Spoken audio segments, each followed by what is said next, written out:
அதுக்கப்புறம் வந்து இந்த ஜம்புதீபத்தினுடைய கடைசி வருஷம் வந்து அஜ்னாப வருஷா. அதனுடைய அதை வந்து அஜ்னாபனுடைய மகன்கள் வந்து ஆளும்போது பரத வருஷான்னு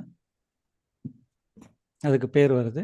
அந்த பரத வருஷா வந்து பரதராஜா காட்டுக்கு போன பிறகு அவருடைய மற்ற சகோதரர்கள் 9 பேர் அதை 9 பங்கா பிரிவினை செய்து அதில் ஒரு பங்கு தான் வந்து நம்மளுடைய பாரத கண்டான்னு பேர். அதுதான் கடைசி அந்த உப்பு கடலினுடைய கடைசி பாகத்தில் இருக்குது பார்த்தோம். அந்த கடைசியில் இருக்கிற அந்த பரத கண்டா தான் நம்மளுடைய நாம் இருக்கின்ற இந்த பூமி.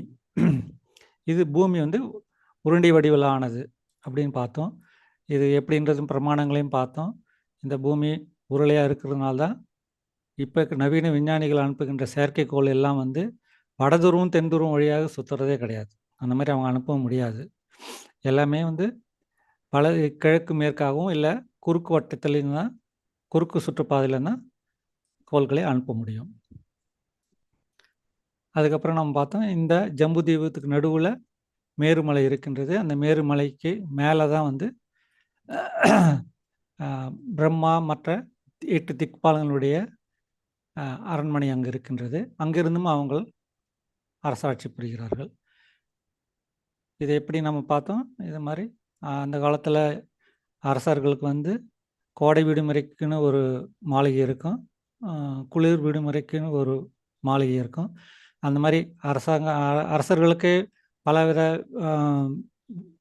பங்களாக்கள் அந்த மாதிரியெல்லாம் அரண்மனைகள் எல்லாம் வேறு வேறு இடத்துல இருக்கிற மாதிரி இந்த பிரபஞ்சத்தையே ஆட்சி செய்கின்ற தேவர்கள் திக்பாலர்கள் அவங்களுக்கும் வந்து ஒவ்வொரு இடத்துலையும் வந்து அவங்களுக்கு தேவையான இடத்துல அவங்களுடைய அரண்மனைகள் இருந்தது. இந்த இதில் பார்த்தோம் நாம் அந்த மேருமலையை சுற்றி இருக்கிற அந்த இலாவர்த்த வருஷத்தில் தான் மவுண்ட் கைலாஷா இருக்குது. மவுண்ட் கைலாஷா அது பக்கம் இந்த பக்கம் கந்தமதனா மலை இருக்குது. 4 பக்கமும் சுற்றி 4 மலைகளும் மற்ற மலைகள் எல்லாமே இருக்கின்றதுன்னு பார்த்தோம். அதுக்கப்புறம் கங்கை எப்படி இந்த பாரத பூமிக்கு வந்தாங்கன்றதை பார்த்தோம். வாமனதேவனுடைய இடது காலை தூக்கி அவர் இந்த உலகத்தை அளக்கும்போது கங்கை அங்கிருந்து பெருக்கெடுத்து கீழே வந்தாங்க. எப்படி அவங்க வந்து துருவ நட்சத்திர மண்டலத்தில் உள்ள நுழைஞ்சி அதுக்கப்புறம் சப்தரிஷிங்களுடைய சப்தரிஷிங் மண்டலத்துக்கு நுழைஞ்சி அதுக்கப்புறமா சந்திர மண்டலத்துக்கு வராங்க. சந்திர மண்டலத்துக்கு வந்த பிறகு அங்கிருந்து பிரம்மபுரிக்கு வராங்க. மேருமலையில் இருக்கின்ற பிரம்மபுரி அங்கேருந்து வந்து விழுந்து அங்கே 4ஆக பிரிஞ்சு அவங்க அலக்கநந்தா, சீதா, பத்ரா, சக்ஷுன்னு சொல்லி 4ஆக பிரிஞ்சு மேருமலையிலேருந்து கீழே இறங்கி வராங்க. இப்படி வரும்போது மற்ற வருஷாலெல்லாம் அவங்க வந்து நிலப்பரப்பில் பாயறதே கிடையாது. மலையிலேருந்து ஒரு மலையிலேருந்து இன்னொரு மலை வழியாக தாவி தாவி கடைசியாக இருக்கிற வருஷால மட்டும்தான் அவங்க நிலப்பகுதியில் வராங்க. அதே மாதிரி நாம் பார்த்தோம் எப்படி நம்ம பரதகண்டாக்கு பாகீரதன் மூலமாக சிவஜி அவர் வணங்கி கங்கை நதியை கொண்டு வராருன்னு பார்த்தோம். அந்த கங்கை நதி தான் இந்த இப்போ சென்ற மகர சங்கராந்தி என்று தான் கங்கை தோன்றிய நாள் இந்த பாரத பூமியில். இந்த பூமண்டலம் ஒரு தட்டு மாதிரி இருக்குதுன்னு நாம் பார்த்தோம். இதில் அந்த 7 தீபங்களை பார்த்தோம். 7வது தீபத்தில் தான் உங்களுக்கு மானசட்டோரா மலை இருக்குதுன்னு பார்த்தோம். அந்த மலையின் மேலே தான் சூரிய பகவான் அவருடைய தேர் சக்கரம் சுற்றி வருகின்றது. அதன் மூலமாக இந்த பிரபஞ்சத்துக்கு அவர் ஒளி கொடுக்கின்றார். இப்போ இந்த பார்த்தீங்கன்னா இந்த 7 தீபங்களும் வந்து இருக்கின்ற இடம் வந்து இந்த மண்டலத்தில் வந்து ஒரு சின்ன வட்டம் தான். நாம் பார்த்தோம் 4000 பில்லியன் வந்து 4 பில்லியன் கோடி மைல்கள் வந்து விட்டம் இருக்கின்ற இந்த அண்டத்தில் அதில் விட வந்து ஒரு 1/4 பங்கு அளவு தான் இருக்கும் இந்த 7 தீபங்களுமே. அதுக்கப்புறம் இருக்கிற இடம்லாம் வந்து இருள்மயமான இடங்கள். ஏன்னா இந்த ஆலோக்க லோக்க மலைகள் வந்து அந்த சூரியனுடைய வெளிச்சத்தை மற்ற இடத்துக்கு போகாத மாதிரி தடுத்து விட்டுரும். இதுதான் நம்ம பார்த்தோம். இங்கே பார்த்தீங்கன்னா இந்த சின்ன வட்டமாக இருக்குது. இதுதான் வந்து இந்த 7 தீபங்களும் 7 தீபங்களும் சேர்ந்து ஒரு சின்ன இவ்வளோதான் வட்டம். அதுக்கப்புறம் இந்த லோகாலோக மலைகள் வந்து பெரிய துருவமண்டலம் அளவுக்கு உயரமாக இருக்கின்ற மலைகள் வந்து சுற்றி இருக்கிறதுனால இதுக்கு உள்ளே இருக்கிற சூரியனுடைய வெளிச்சம் வந்து வேற எங்கும் போகாது, இது உள்ளதான் இருக்கும். இதுக்கு வெளியே வந்து பாதிக்கு மேலே, இந்த பூமண்டலத்தினுடைய பாதிக்கு மேலே பகுதி வந்து இருண்ட அடர்ந்த பகுதியாகும். அது ஆலோக வருஷான்னு அதுக்கு பேர். அதுக்கப்புறம் நம்ம பார்த்தோம் எப்படி சூரிய பகவான் அவருடைய தேர் சக்கரத்தில் 1,00,000 யோஜனாக்கு உயரத்தில் சுற்றி வருகின்றார், மேருமலையை சுற்றி வருகின்றார்.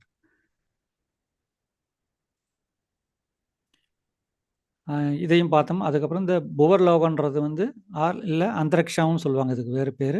இது வந்து இந்த பூமண்டலத்துக்கு அடிப்பக்கத்திலிருந்து சூரிய பகவானுடைய தேர் சக்கரம் போகின்ற அந்த பாதை 1,00,000 யோஜனாகும். இந்த இடைப்பட்ட பகுதி வந்து புவர்லோகம்னு சொல்லுவாங்க. இங்கே தான் வந்து ராகு கேது கிரகங்களும் மற்ற சித்தர்கள், வித்யாதர், ராட்சசாசி இவங்கெல்லாம் வந்து இருக்கிற இடம் இது. அதுக்கு மேலே சூரிய பகவான்லேருந்து சந்திரன் மற்ற கிரகங்கள்லாம் வர்றது வந்து சொர்க்கலோகம்னு பேர். துருவலோகம் வரைக்கும் சொர்க்கலோகம். அதுக்கப்புறம் வந்து ஜனலோகம், தப்பலோகம், மகரலோகம்லாம் மற்றதெல்லாம் அதுக்கு மேலே சத்தியலோகம் அதுக்கு மேலே. இது பார்த்து நம்ம இந்த படத்தில் வந்து ஒவ்வொரு கிரகங்களும் எப்படி மண்டலத்தினுடைய மட்டத்திலேருந்து அடிமட்டத்திலேருந்து எவ்வளோ உயரத்தில் இருக்குன்றது இந்த இடத்துல காட்டியிருக்கிறாங்க. சூரிய பகவான் வந்து 1,00,000 யோஜனா மேலே இருக்கிறாரு. அவருடைய இடத்துல இருந்து இன்னொரு 1,00,000 மைல் 1,00,000 யோஜனா உயரத்தில் வந்து சந்திரன் இருக்கிறாங்க. அந்த மாதிரி ஒவ்வொரு கிரகங்களும் இங்கே இருக்கின்றன. இதை நம்ம பார்த்தோம். அதுக்கப்புறம் எப்படி இந்த பூமண்டலத்தினுடைய அடிப்பகுதியில் வந்து இந்த கீழ உலகங்கள் இருக்கின்றன. அதாவது அத்தல, வித்தல, சுத்தல, தலாத்தல, மகாத்தல, ரசாத்தல, பாத்தாளன்ற மற்ற கீழ் உலகங்கள் இருக்கின்றன. அது கீழே தான் நரகலோகம் இருக்கின்றது. இது எல்லாத்தையும் இந்த பூமண்டலத்தையும் அடியில் தாங்கி பிடிக்கிறதுக்கு அனந்தசேஷர் இருக்கிறாரு. அவருக்கு உறுதுணையாக 8 யானைகளும் அடியில் அந்த பூமண்டலத்தின் அடியில் நிற்கிதுங்க. அதே மாதிரி மேலேயும் மானசொட்டர மலையில் 8 யானைங்க நின்று இந்த பூமண்டலத்தை ஒரு சமநிலையில் வச்சிருக்க உதவி செய்கின்றன. அதுக்கப்புறம் பார்த்தோம் இந்த ஆனந்த சேஷா வந்து கூர்மாவதாரன் மேலே அவர் அதுக்கு மேலே அவருக்கு சப்போர்ட்டாக இருக்குது. கூர்மாவதாரம் தான். அந்த கூர்மத்துக்கு சப்போர்ட்டாக வந்து காற்று இருக்கின்றது. அந்த காற்று வந்து பகவானுடைய சக்தியினால் தாங்கி பிடித்து நிற்குது. இப்படி தான் பார்த்தீங்கன்னா இந்த இடத்துல தான் இந்த ஆலோக லோகம் மலையை, இந்த மலைக்கு நடுவில் தான் ஆக்சுவலாக இந்த 2 மலையும் வந்து இருக்கிற இடம் வந்து இந்த பூமண்டலத்தில் பாதி விட்டத்தோட கம்மியான அளவு தான் இருக்கும். அந்த அளவு தான் இருக்கும். இந்த படத்தில் கொஞ்சம் பெருசாக காமிக்கிறதுனால உங்களுக்கு அந்த மாதிரி தெரியுது. மிச்ச இடம் எல்லாமே இருள் சூழ்ந்த பகுதிகள்.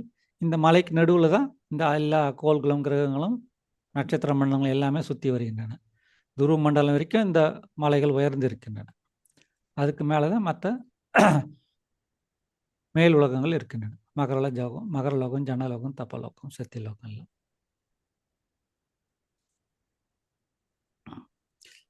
இப்போ இனிமேல் வந்து நாம் வந்து மற்ற கிரகங்களையும் முக்கியமாக இந்த இரவு பகல் எப்படி ஏற்படுகின்றது, சந்திரனுடைய வெவ்வேறு நிலைகள் அமாவாசையிலேருந்து பௌர்ணமி வரைக்கும் எப்படி மாறுகின்றது, இந்த கிரகணங்கள் எப்படி ஏற்படுகின்றன, சந்திர கிரகணம், சூரிய கிரகணம் எப்படி ஏற்படுகின்றது, காலநிலை எப்படி வேறுபடுகின்றது, வெயில் காலம், மழைக்காலம், குளிர்காலம்லாம் எப்படி வருகின்றது, இதை பற்றி நாம் கொஞ்சம் பார்ப்போம். ஏன்னா பிரபுபாத் வந்து நாம் வந்து புராணங்களையும் பாகவதத்திலையும் சொல்லப்பட்டிருக்கின்ற விஷயங்கள் வந்து மக்களுக்கு போய் சேரணும்னா, மக்களுக்கு ஏற்கனவே தெரிந்த விஷயங்கள், விஞ்ஞானிகள் கண்டுபிடித்ததாக சொல்கின்ற விஷயங்களின் மூலியமாக நாம் அதை வந்து விளக்கம் சொன்னோம்னா அப்போ மக்களுக்கு வந்து இந்த வேதங்கள் மேலேயும் புராணங்கள் மேலேயும் ஒரு மதிப்பு ஏற்படும். அதுக்கப்புறம் அதை அவர்கள் படிக்க தொடங்குவார்கள்ன்ற எண்ணத்தில் தான் வந்து இந்த வேதிக் பிளானட்டேரியம்ன்றது ஒன்று இங்கே மாயப்பூரில் நிறுவனம்னு ரொம்ப நாளாக ஆசைப்பட்டார்.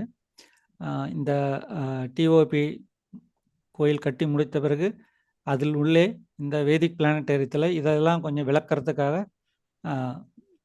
சில வழிமுறைகளை அவர் சொல்லிவிட்டு சென்றிருக்கிறார். அதன் பிரகாரம் இங்கே அவற்றை எல்லாம் விளக்குவார்கள். அதற்கு முன்னோடியாக இந்த வகுப்பு உங்களுக்கு உதவிகரமாக இருக்கும் நம்புகிறேன். இப்போ நம்ம பார்த்தீங்கன்னா ஒவ்வொரு ஸ்வர்கலோகன்றது வந்து சூரியன்லேருந்து அதுக்கு மேலே இருக்கிற சந்திரன் வரை, சந்திரன்லேருந்து சனி கிரகம் வரை, சனி துருவ மண்டலம் வரைக்கும் இருக்கிற இடம் பகுதி வந்து சொர்க்கலோகம்னு பேர். இந்த பூமியை விட்டு மேலே போக போக அதனுடைய தன்மை வந்து ஒவ்வொன்றும் ஒவ்வொரு கிரகத்திலும் வேறுபடும். இப்போ பூமி வந்து உங்களுக்கு பெரும்பாலும் வந்து மண் சக்தினால் ஆனது. அதே சமயத்தில் இப்போ நிலாவுக்கு போயிட்டிங்கன்னா நிலா வந்து பெரும்பாலும் தண்ணீர் சக்தியினால் ஆனது.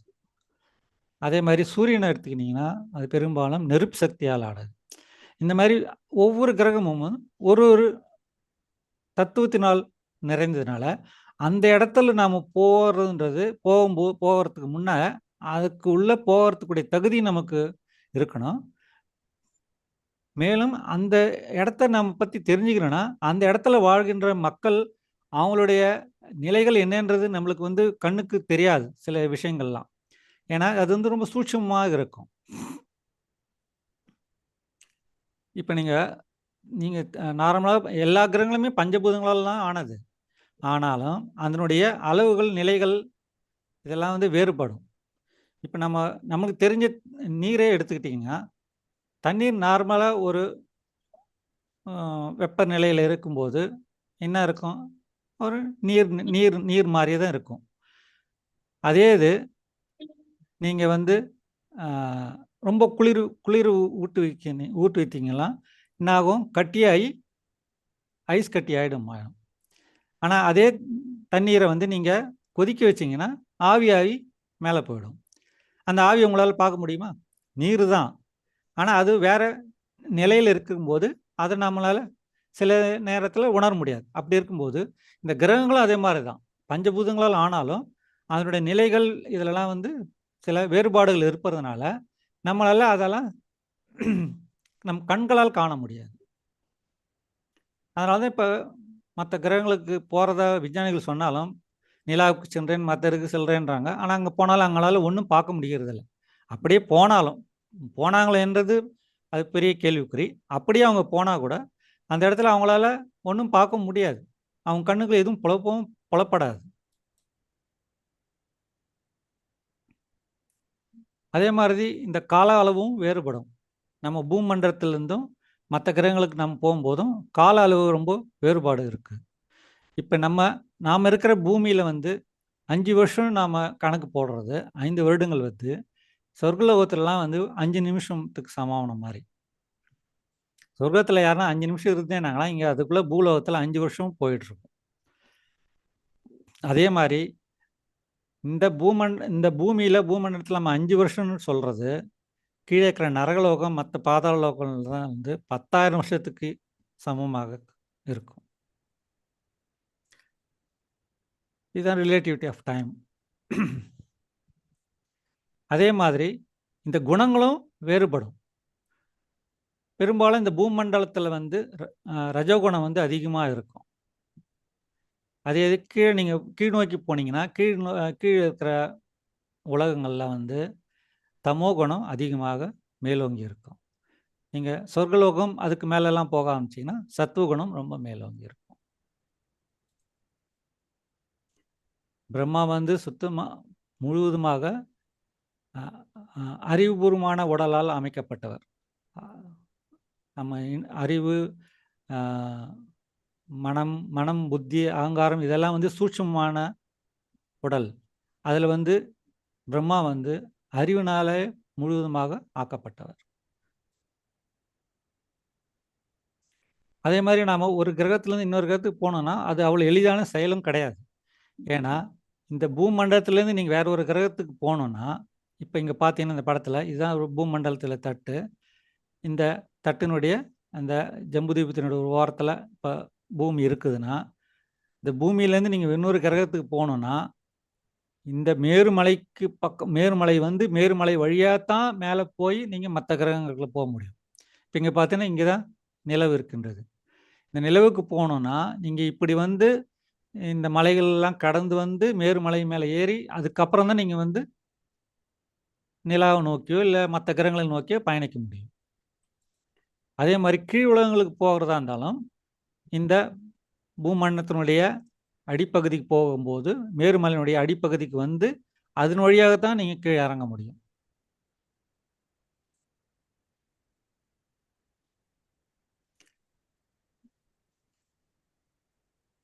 இது வந்து ராகு கேது. இது வந்து நம்ம வந்து இந்த புவர்லோகத்தில் இருக்கின்ற 2 கிரகங்கள். இந்த 2 கிரகங்கள் வந்து ராகு அண்ட் கேது. சிமின்றவங்களுக்கு பிறந்த 101 குழந்தைங்களில் ஒரு குழந்தை பேர் வந்து ராகு, மிச்சம் 100 குழந்தைகள் வந்து கேது. அந்த கதையை நம்மளுக்கு தெரியும். எப்படி ராகு கேது வந்து பார்க்கடலில் வர அமிர்தத்தை திருட்டுத்தனமாக அவர்கள் அதை பருக முனையும் போது விஷ்ணு வந்து போகினி அவதாரம் எடுத்து அவர்கள் கழுத்தை வெட்டுகிறாருன்னு.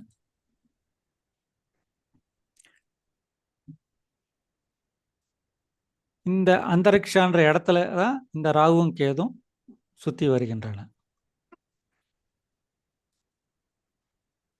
இப்போ இந்த கிரகங்கள் எல்லாமே சொன்ன கிரகங்கள் எல்லாம் வந்து எல்லாமே துருவ மண்டலத்திலேருந்து கட்டுப்படுத்தப்படுகின்றன. அது எப்படின்னா துருவ மண்டலத்திலிருந்து கண்ணுக்கு தெரியாத ஒரு கயிறு, அது வந்து பிராணசக்தின்னு. அந்த பிராணசக்தியின் மூலமாகத்தான் இந்த எல்லா கிரகங்களும் கட்டுப்படுத்தப்படுகின்றன. இது எப்படின்னா ஒரு நம்ம இந்த அலங்கார விளக்குகள், ஒளி விளக்குகள்லாம் பார்த்துருப்பீங்க. பெரிய பெரிய அரண்மனைகள், மாளிகைகள்லாம். அங்கே எப்படி அந்த விளக்குகள்லாம் மேலேருந்து இப்படி தொங்குதோ, சாண்டிலியர்னுவாங்க. அந்த மாதிரி அது ஒரு ஆதாரத்துலேருந்து எல்லா இடத்துக்கும் விரிஞ்சு பரவுற மாதிரி இந்த துருவ மண்டலத்திலேருந்து துருவ மகாராஜ் இந்த மற்ற கிரகங்களை எல்லாத்தையும் கட்டுப்படுத்துகின்றார். இது எப்படி புரிஞ்சிக்கும் போது நமக்கு வந்து நம்ம உடம்பை பற்றி நம்ம தெரிஞ்சோம்னா நம்ம உடம்புல இருக்கிற மாதிரி தான் இந்த பிரபஞ்சமும் இயங்குதுன்றது புரியும். இந்த நம்ம உடம்புல வந்து குண்டலினி சக்தின்னு ஒன்று இருக்குது. அது வந்து வெறும் இல்லை, இந்த பிராணசக்தி தான். பிராணசக்தியை வந்து எப்படி நாம் மேலே கொண்டு வர்றதுன்றது. இந்த பிராணசக்தி வந்து நம்மளுடைய முதுகுத்தன்னுடைய அடிப்பகுதியில் ஒரு பாம்பு மாதிரி சுற்றி இருக்கும். அதுக்கு பேர் குண்டலின்னுவாங்க. அந்த குண்டலின் சக்தியை மேலே எழுப்பி கொண்டு வரும்போது நம்ம பலவிதமான சக்திகளை பெற முடியும். இந்த பிராணசக்தி இருந்தனால்தான் நம்ம உடம்பே இயங்கும். அதாவது எது வரைக்கும் நம்ம உடம்புல இந்த ஆத்மா இருக்குதோ அந்த ஆத்மா இருக்கிற வரைக்கும் இந்த பிராணசக்தி மூலமாக இந்த உடல் இயக்கப்படுகின்றது. அந்த உடல் இயக்கத்துக்கு தேவையான அந்த பிராணசக்தியை வந்து பிராணசக்தி தான் வெளியிலையும் பிரபஞ்சத்திலையும் இருக்கின்றது. இந்த பிராணசக்தி எப்படி ஒவ்வொரு இடம் மேலே கீழேயும் நீங்கள் அதை மேலேயும் கீழேயும் நாங்கள் கண்ட்ரோல் பண்ண முடியுமோ அதுக்கேற்ற மாதிரி தான் நம்மளுடைய செயல்கள் இருக்கின்றன. இதே மாதிரி தான் இந்த பிரபஞ்சத்திலையும் துருவ மண்டலத்திலிருந்து இந்த பிராணசக்தியின் மூலமாக எல்லா கோள்களும் கட்டுப்படுத்தப்படுகின்றன. ஈவன் சூரிய பகவான் கூட அவருடைய கண்ட்ரோலில் தான் இருக்கிறார். இதை வந்து தியானிகள் வந்து தியான யோகம் பண்ணுறவங்க வந்து ஒரு டால்ஃபின் வடிவத்தில் அதை பார்க்குறாங்க. அதாவது இந்த டால்ஃபினுடைய தலைகீழாக இருக்கின்ற இந்த டால்ஃபினுடைய வால் பகுதியில் தான் துருவ மண்டலம் இருக்கின்றது, துருவ நட்சத்திரம். அந்த துருவ நட்சத்திரத்துலேருந்து மற்ற கிரகங்களெல்லாம் அதை கீழ் நோக்கி இருக்கின்றன. இது எல்லாத்தையும் வந்து இந்த துருவ மண்டலத்திலேருந்து அவர் கட்டுப்படுத்துகின்றார். இப்போ எப்படி நம்ம விராட் ரூபத்தில் வந்து எல்லா பிரபஞ்சத்தினுடைய அமைப்புகளும் பார்க்குறாங்களோ முனிவர்கள், தேவர்கள், அதே மாதிரி இந்த அஷ்டாங்க யோகிகள் வந்து இந்த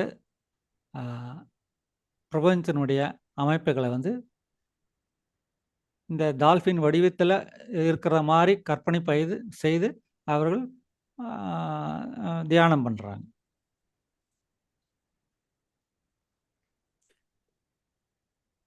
இந்த பார்த்துருப்பீங்க நீங்கள், மெரி கோ ரவுண்ட் விளையாட்டு அரங்கத்தில் இருக்கும். அதில் எப்படி நடுவில் இருந்து ஒரு சப்போர்ட்லேருந்து எல்லா குதிரைகள் மற்ற பொம்மைகள் மாதிரி செஞ்சு அதெல்லாம் சுற்றி வர மாதிரி வச்சுருப்பாங்க. எல்லாம் பார்த்தீங்கன்னா ஒரு இடத்துல இருந்து கட்டுப்படுத்தப்பட்டு அதை அந்த வட்டத்தில் சுற்றி வருகின்றன. அதே மாதிரி தான் இந்த கோள்களை எல்லாமே சுற்றி வருகின்றன.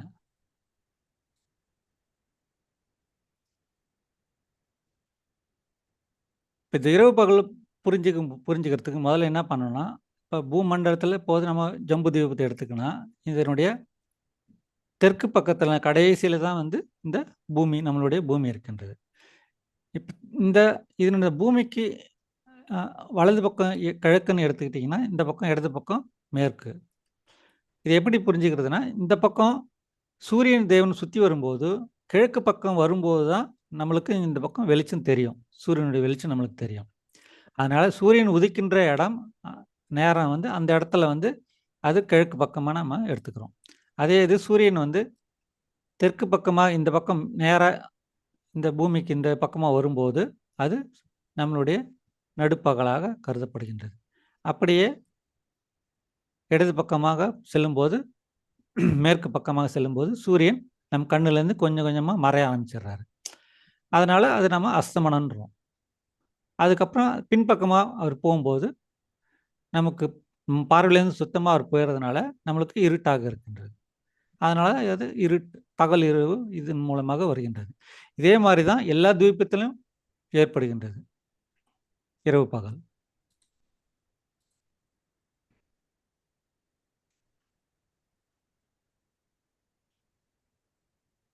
இது பார்த்தீங்கன்னா எல்லா தீபத்திலும் பார்த்தீங்கன்னா, ஏன்னா இந்த மானசோற்றர மலை வந்து எல்லா தீபத்திலும் கடைசி தீபான லக்ஷ தீபால வந்து இருக்கின்றது. அதனால் அங்கேருந்து சுற்றி வரும்போது மற்ற எல்லா தீபங்களுக்கும் அதே கருத்து தான் இரவு பகலாக வருகின்றது. அதாவது கிழக்கு பக்கத்திலிருந்து சூரியன் உதயமாகும்போது அது பகலினுடைய ஆரம்பம். அது நடுப்பகுதிக்கு வரும்போது நடுப்பகலாகவும், இடது பக்கம் போகும்போது கண்ணிலிருந்து நம்முடைய கண் பார்வையிலிருந்து அவர் மறையும் போது அந்த பகுதிங்க எல்லாத்துக்கும் அது அஸ்தமன நேரமாக கருதப்படுகின்றது. இதையும் பார்த்தோம் நம்ம எப்படி இந்த சூரிய தேவன் சுற்றி வரும்போது இவர் ஒரு நீள்வட்ட பாதையில் சுற்றி வர்றார். அந்த பாதையும் கூட சுற்றி வந்து இப்போ ஒரு மலையில் நீங்கள் சுற்றி போகிறீங்கன்னா சுற்றி வந்து ஒரு சுருள் வடிவத்தில் வந்து மேல் பகுதிக்கு போவீங்க. அந்த மாதிரி இந்த சுற்றி வர்றது வந்து 6 சுற்றுக்களாக வருகின்றது அப்படின்றாங்க. 6 சுற்றுப்பாதையில் அவர் சுற்றி வருகின்றார். இப்போ கீழே இருக்கிற பகுதி வந்து ரொம்ப அகலமான பகுதி. இப்போ பார்த்தீங்கன்னா தெரியும், இந்த இந்த இந்த வட்டப்பாதை பார்த்தீங்கன்னா இது வந்து ரொம்ப அகலமான வட்டம். இந்த பாதையிலேருந்து இவர் சுற்றிக்கிட்டு அவர் அப்படியே கொஞ்சம் கொஞ்சமாக 6வது பாதைக்கு வரும்போது அவருடைய பாதை அந்த குறுகி அங்கே மேல் பக்கமாக வந்துடுறாரு. அது வந்து அதை தான் நாம் வந்து உத்தராயணம்னு சொல்கிறோம். இப்போ உத்தராயணன்றது இந்த ஜனவரி 15லேருந்து நமக்கு தொடங்குது. அதே மாதிரி அந்த மேல் போன பிறகு மேலேருந்து இந்த மேல் இருக்கிற சின்ன சுற்றுவட்ட பாதையிலேருந்து கொஞ்சம் கொஞ்சமாக விரிவடைந்து பெரிய பாதைக்கு அவர் வர்றது வந்து தட்சிணாயனன்றது.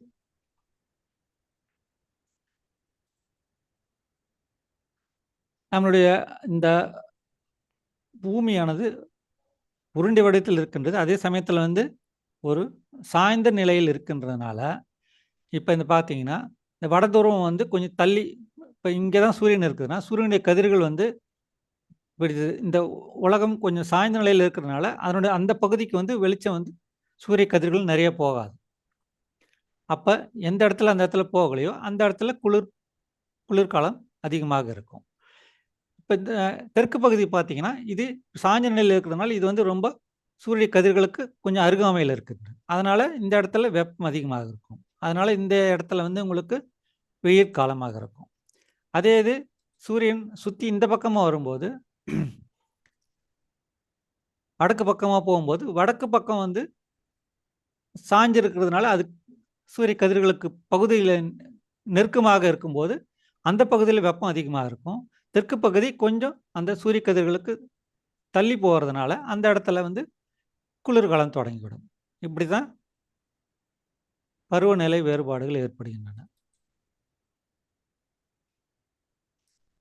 இதில் பார்த்தீங்கன்னா, இப்போ இங்கே தான் இப்போ பூமி இப்படி இருக்குதுன்னா, இந்த சூரியன் வந்து கீழேருந்து இப்படி அந்த பாதையிலேருந்து சுற்றி வரும்போது அப்படி அப்படியே மேலே மேலே போகும். அது அப்படி சுற்றி மேலே போகிறது கூட அது அந்த ஒவ்வொரு சுற்றுலேருந்து அடுத்த சுற்றுக்கு வர்றது வந்து அவரை மேலே தூக்கி வைக்கிறது வந்து துருவ மண்டலத்திலேருந்து இருக்கின்ற அந்த காற்று கயிறு. காற்று கயிறுனால தான் அவரை மேலே தூக்கி வைக்கப்படுகின்றார். அது சூட்சமமான கயிறு. அப்படி தூக்கி வைக்கும்போது இவர் அந்த நிலநடுக்கு நிலநட்டு கோடுக்கு நேராக வரும்போது நமக்கு வந்து இரவும் பகலும் ஒரே அளவாக இருக்கும். 12 மணி நேரம். இல்லைன்னா மற்ற நேரத்தில் வந்து இரவு அதிகமாகவும் பகல் குறைவாகவும், இல்லை பகல் அதிகமாகவும் இரவு குறைவாகவும் இருக்கும். இப்படி இந்த சூரியன் வந்து சுற்றி வர்றது வந்து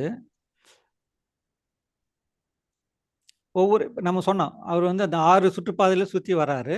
அந்த 6 பாதையில் வந்து கொஞ்சம் மேலேயும் இருக்கின்றது. அது இந்த மாதிரி ஒரு ஒரு இடத்துலேருந்து மேலேயும் கீழே அப்படி மேலே மேலேயும் மூவ் ஆகுறது வந்து அந்த உயரமே வந்து 10,000 1,00,000 யோஜனா மைல் அளவுக்கு மேலேயும் கீழேயும் அவர் செல்கின்றார் அவருடைய குதிரையில். அதே இது சந்திரன் எடுத்துக்கிட்டிங்கன்னா சந்திரனும் சுற்றி வருது. ஆனால் சந்திரனுடைய பாதை வந்து 20,000 யோஜனா 20,000 யோஜனா வந்து மேலேயும் கீழேயும் போகும். அதே இது ராகு எடுத்துக்கிட்டிங்கன்னா ராகு வந்து 30,000 யோஜனா வந்து மேலேயும் கீழேயும் மூவ் ஆகும். அந்த பாதை தான் இருக்குது. அந்த பாதையிலிருந்து மேலேயும் கீழேயும் சுற்றும்போது மூவ் ஆகும். இந்த மாதிரி நாம் பார்த்தோம் வந்து சூரியன் வந்து 1,00,000 யோஜனா உயரத்தில் இருக்கின்றது. அதுக்கு மேலே தான் சந்திரன் இருக்குதுன்னும். ஆனால் எப்படி அதுங்க ரெண்டும் ஒரு ஒரே நேர்கோட்டில் சந்திக்க முடியும் அப்படின்னும்போது இந்த உயரங்கள் மேலேயும் கீழேயும் அவங்க மேலேயும் கீழேயும் போகிறதுனால ஒரு சமயத்தில் வந்து அவங்க அந்த நேர்கோட்டு வந்து சந்திப்பாங்க ஒருத்தரை ஒருத்தர். அதன் மூலியமா தான் நமக்கு வந்து இந்த கிரகணங்கள் ஏற்படுகின்றன.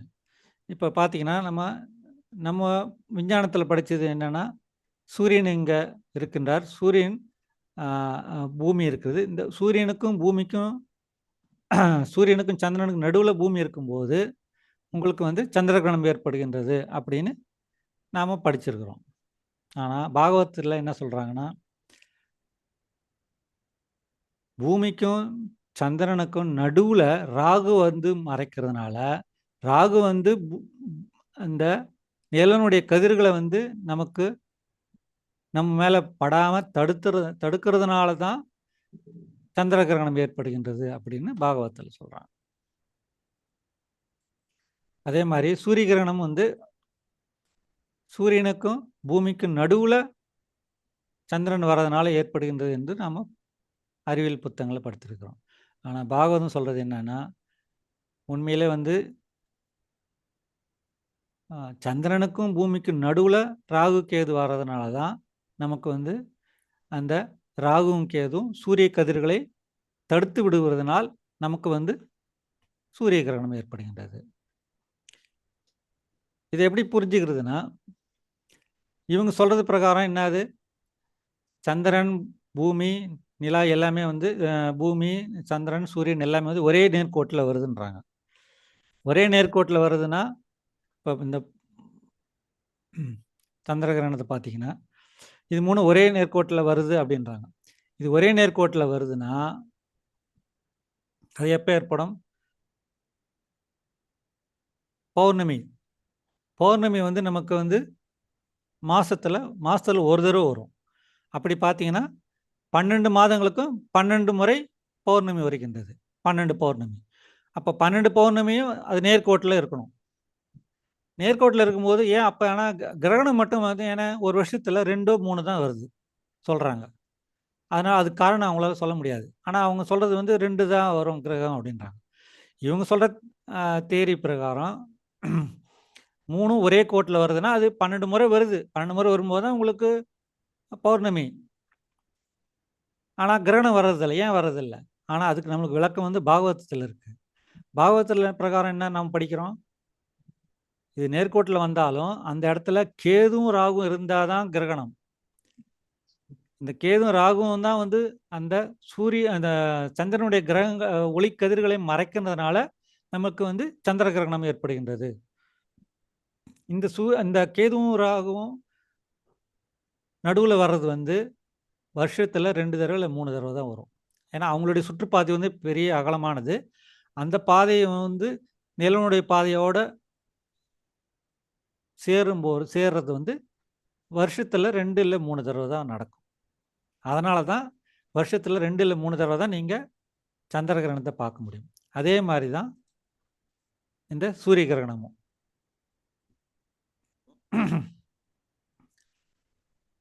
இன்னொரு விஷயம் என்னென்னா, நம்ம பாகவத்தை ஏன் நம்புகிறோம்னா, சந்திர கிரகணம் ஏற்படும்போது சொல்லுவாங்க, சில சமயத்தில் வந்து சந்திர கிரகணம் வந்து இருட்டாக இருக்கும்.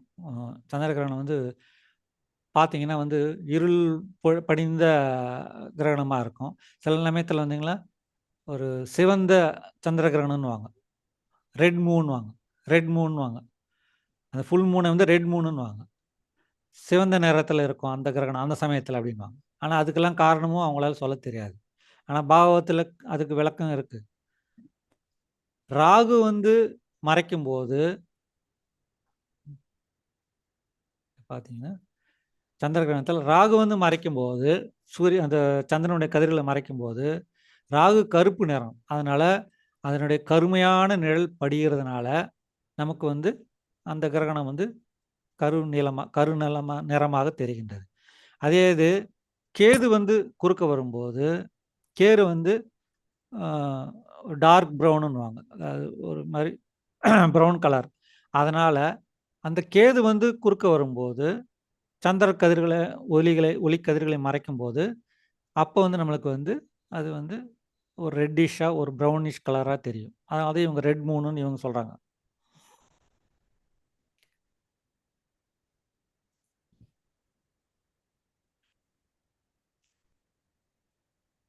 அப்புறமா இந்த நட்சத்திர மண்டலம் பற்றி நம்ம கொஞ்சம் புரிஞ்சுக்கணும். இந்த நட்சத்திர மண்டலம் எப்படின்னா, ராசி மண்டலம் இருக்கின்றது. ராசி மண்டலத்தில் வந்து நாம் பார்த்துருக்குறோம். ஜாதகம் ஏற்கனவே நிறைய பேருக்கு தெரியும். ஜாதகம் பார்த்துருப்பீங்க. அதில் இருக்கிற ஒவ்வொரு ராசியும் வந்து 12 பகுதிகளாக பிரிக்கப்பட்டிருக்கின்றது. இந்த காலச்சக்கரம் வந்து 360 டிகிரி ஒரு சர்க்கிள் மாதிரி எடுத்துக்கிட்டோம்னா, அந்த காலச்சக்கரத்தில் 12ஆக நீங்கள் பிரிச்சிங்கன்னா அதில் ஒவ்வொரு பகுதியும் வந்து ஒரு ராசி. மகர ராசி, துலா ராசி, விருச்சிக ராசி, அந்த மாதிரி எல்லா ராசிகளும் இருக்கின்றன. இந்த ராசிகளும் இதில் பார்த்தீங்கன்னா கிளீனாக இருக்கும். இந்த காலச்சக்கரத்தினுடைய 360 டிகிரி இது சுற்றளவுனா நாம் வந்து இதை வந்து 30 டிகிரியாக பிரிக்கும்போது 12 பகுதிகளாக வரும். அந்த 12 பகுதிகளாக வந்து மகர ராசி, கும்பராசி, மீனராசி அப்படின்னு நம்ம பார்க்குறோம். இந்த இந்த நட்சத்திர மண்டலம் வந்து இதில் இந்த காலச்சக்கரத்தில் வந்து ஒவ்வொரு ராசிக்கும் வந்து 2.25 பங்குல வரும். ஏன்னா 27 நட்சத்திரங்கள் இருக்கின்றன. இந்த 27 நட்சத்திரங்கள் யாருன்னு நாம் பார்த்துருக்கோம். நம்ம பாகவத்தில் படிச்சிருக்கிறோம். பிரஜாபதியினுடைய மகள்கள், தக்ஷ பிரஜாபதியினுடைய மகள் 27 மகள்கள். அவங்க எல்லாரையும் வந்து அவர் மூன் காடுக்கு வந்து கல்யாணம் செய்து கொடுக்கின்றார். அதனால் இந்த 27 நட்சத்திரங்களை வந்து இந்த காலச்சக்கரத்தில் வந்து இந்த பூமியினுடைய மனித குலத்தினுடைய வாழ்க்கை முறைகளை கட்டுப்படுத்துகின்றன. இந்த நட்சத்திரங்கள் எப்படி இருக்குன்னா ஒவ்வொரு ராசிக்கும் வந்து 2.25 நட்சத்திரங்கள் வர மாதிரி பிரிச்சிருக்கிறாங்க. அப்போ வந்து இது 27 நட்சத்திரம் உங்களுக்கு வந்து இந்த 360 டிகிரிக்குள்ளே அடங்கும். அதுக்கு வந்து நட்சத்திரங்களை வந்து 4 பாதங்களாக பிரிப்பாங்க. 1ஆம் பாதம், 2ஆம் பாதம், 3ஆம் பாதம், 4ஆம் பாதம். அப்படி பார்த்தீங்கன்னா, இப்போ இங்கே வந்து இந்த மேஷ ராசி எடுத்துக்கங்க. மேஷ ராசி எடுத்துக்கிட்டிங்கன்னா, இதில் வந்து அஸ்வினி நட்சத்திரனுடைய 1, 2, 3, 4 பாகங்களும், பரணி நட்சத்திரனுடைய 1, 2, 3, 4 பாகங்களும், கிருத்திகை நட்சத்திரனுடைய ஒரு பாகம் மட்டும் இங்கே இருக்கும். அது மொத்தம் 9 பாகம். 2 1/4 நட்சத்திரம்பாங்க. அதுக்கு தான். அந்த மாதிரி தான் எல்லா ராசிகளும் அதுக்கேற்ற மாதிரி 2 1/4 2 1/4 நட்சத்திரங்களாக இருந்து 27 நட்சத்திரங்கள் அதில் பிரிக்கப்படுகின்றது.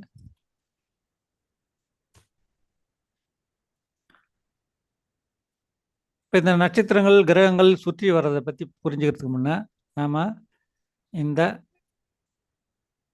ஒவ்வொன்றும் ஒவ்வொரு வேகத்தில் சுற்றி வருகின்றது. அது சுற்றி வரும்போது சில கிரகங்களில் வந்து மெதுவாக போகிற மாதிரி இருக்கும், சில கிரகங்கள் வேகமாக செல்லும். அப்படி இருக்கும்போது அதில் வந்து இந்த ரிலேட்டிவ் மோஷன்றது புரிஞ்சுக்கணும் நம்ம. அதாவது எப்படின்னா, 2 வேகத்தில் செல்கின்ற 2 பொருள்கள் வந்து ஒன்றுக்கொன்று எப்படி வேகத்தை பொறுத்த வரைக்கும் மாறுபடுதுன்னு பார்க்கும்போது, இது பார்த்தீங்கன்னா இந்த படத்தில், இப்போ இங்கே பார்த்தீங்கன்னா இந்த இந்த ட்ரெயின் வந்து நின்றுன்னு இருக்குது, எதிர்க்க ஒரு வண்டி நிற்கிது, ட்ரெயின் நிற்கிது. இப்போ கொஞ்சம் நேரம் கழித்து பார்த்தீங்கன்னா, எதிர்க்க நிற்கிற வண்டி மூவ் ஆகுது, அது நகரத் தொடங்குது. பார்த்துன்னே இருக்கிறோம், அந்த வண்டி நகர்ந்து கொண்டே போய் கொண்டு இருக்கின்றது. அது கொஞ்ச நேரம் பொறுத்த பிறகுன்னு தெரியுது, அந்த வண்டியினுடைய கடைசி பெட்டி போகும்போது பார்த்தா அந்த வண்டி நகரலை, நம்ம வண்டி தான் நகர்ந்து கொண்டு இருக்கின்றது. இதுதான் இந்த ரிலேட்டிவ் மோஷன்றது. இதே இது இங்கே பார்த்தீங்கன்னா, இந்த படத்துலையும் பார்த்தீங்கன்னா உங்களுக்கு கொஞ்சம் புரியும். 2 வண்டிகள் தொடர்ந்து போய்க்கொண்டே இருக்கின்றன ஒரே பாதையில், மீன்ஸ் ஒரே திசையில். இதில் ஒரு வண்டி கொஞ்சம் வேகமாக செல்லும்போது 2 வண்டியும் ஒரே திசையை நோக்கி தான் போய் கொண்டிருக்கின்றது. ஆனால் அதில் ஒரு வண்டி வந்து கொஞ்சம் வேகம் அதிகமாக இருக்கும்போது அடுத்த வண்டியினுடைய வேகம் குறைவாக இருக்கிறதுனால அது நம்ம பார்க்கும்போது அது இன்னும் பின்தங்கி இருக்கிற மாதிரி தோன்றும். அது முன்னோக்கி தான் போய்கொண்டு இருக்கின்றது. ஆனால் நம்ம பார்க்கும்போது என்ன தெரியும், அந்த வேக வித்தியாசத்தினால நம்மளுக்கு பார்த்து இங்கே பாருங்கள், இது ஏதோ பின்னால் போகிற மாதிரி இருக்கும். இந்த வண்டி முன்னால் போகிற மாதிரி, அந்த வண்டி பின்னால் போகிற மாதிரியும் தெரியும்.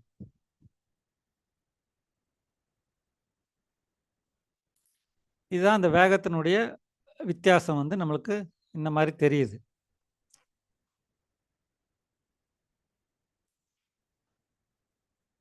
அது ரொம்ப பின்தங்கி போயிட்ட மாதிரி இருக்கும் அடுத்த வண்டி பார்த்தீங்கன்னா.